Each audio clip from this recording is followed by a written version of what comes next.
This section deals with the assembly of the passenger cabin floor and what's known as the elevator base. Passenger cabin floor, which is just a big disc. On one side it's got little ribs, or I should say low profile ribs. And this is the elevator base. I call it that because the elevator attaches to this.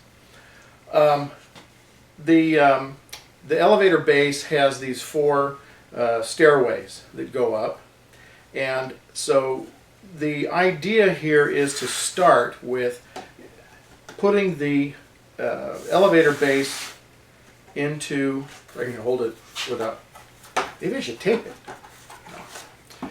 No. The thing to note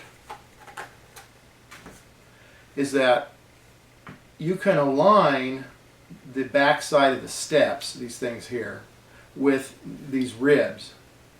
And there's a pretty good reason to do that, which will become evident, but it has to do with mounting the seats. So, what we want to do is, we want to put this on our base plate, our surface plate, and we want to glue these together using gap filling glue. So what you're going to do is you're going to hold these down with one hand because you want the two surfaces to be dead even. You hold it down, you tack it with the gap filling super glue. Squirt, squirt, little zip kicker, and that's done. You go to every other location, 4 spots, to do the tacking. And you have to keep pushing down because resin moves, resin shifts, and the thing about this part is that it needs to be flat, and flat parts, resin flat parts, don't like to stay flat for some reason or other. They get tweaked a little bit, ambient temperature, it's anything. Okay, you just need to be aware of that because you know you have to push on both pieces, push it down on that common surface and apply the glue.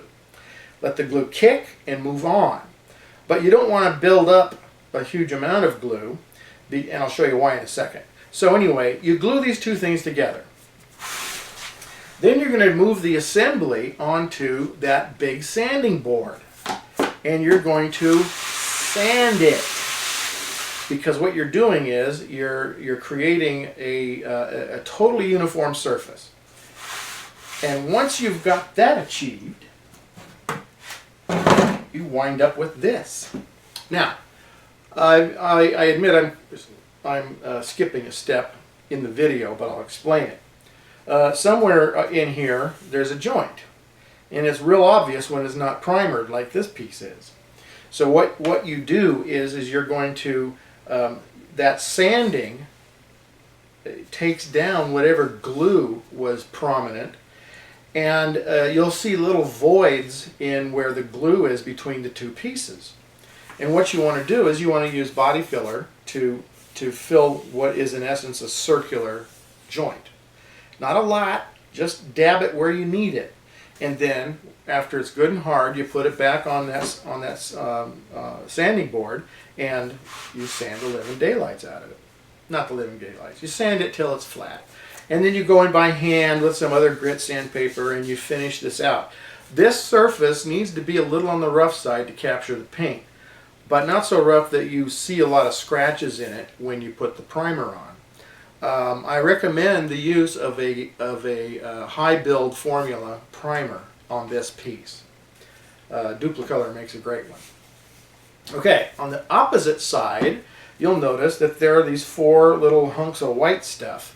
This is some plastic I had laying around the shop, and all I've done is epoxy that into place because in the past I've had these two pieces actually not come apart per se, but because of expansion and contraction, different rates because of different thicknesses of resin, that joint that you've put the gap filler on eventually shows back up.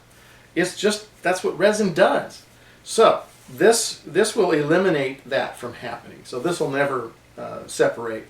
You'll never see a crack in there. So that's the assembly of this part. Now, the thing I'm going to cover in a separate little hunk about the passenger cabin floor is the positioning of the seats, because there's a specific pattern that you have to maintain, and you have to leave room for the zero-G toilets. And in the kit there is a template that you can put on this piece, and you can poke little holes where the dots are, and then put little pencil marks through the holes so that you know where all the holes go to mount the seats, because the seats get screwed in. You do not want to rely on glue alone for these seats to stay in place, because over time the glue will let go. It's a given. So, and even if it doesn't let go, putting the screws in is no big deal. Plus the screws are in the kit. Okay, we're moving on.